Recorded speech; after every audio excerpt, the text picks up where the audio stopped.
માંગરોળ તાલુકામાં ફ્રી પશુ રોગ નિદાન કેમ્પ યોજાયો. માંગરોળ તાલુકાના બામણવાડા ગામે વિનામૂલ્ય પશુ રોગ નિદાન સારવાર અને શસ્ત્રક્રિયા કેમ્પ યોજાયો.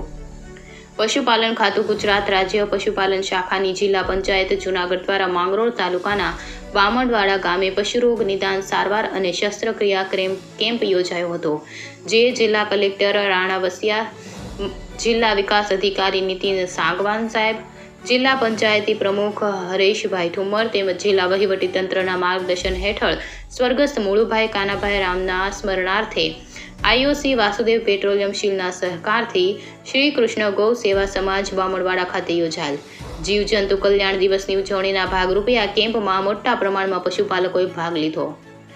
અબોલ પશુઓની સારવાર અર્થે જૂનાગઢ જિલ્લા પશુપાલન શાખામાંથી ડીડી પાનેરા, ડોક્ટર બઘાસિયા દ્વારા હાજર તમામ પશુપાલકોને પશુઓના સંરક્ષણ તેમજ સંવર્ધન અંગે ઊંડાણથી માર્ગદર્શન પૂરું પાડ્યું. બામણવાડા ગૌશાળામાં ભાવનગર તથા જસદણ સ્ટેટના ઉત્તમ બ્રીડના નંદીના સારા પરિણામની પણ વાત થઈ. તદુપરાંત દરેક તાલુકાના પશુ ચિકિત્સકો અને એલઆઈ મિત્રો દ્વારા મૂંગા પશુઓની વિનામૂલ્યે નિદાન તથા ઉત્તમ સારવાર કરવામાં આવી, જેમાં પશુ સારવાર 85, પશુ વંધત્વ 58, પશુ શસ્ત્રક્રિયા 8, ખસીકરણ 40, 250 ઘેટા બકરા તથા 80 ગાયને કૃમિનાશક દવા તેમજ 95 લેબ પરીક્ષણ મળીને કુલ 606 પશુઓ આ કેમ્પમાં સામેલ થયા.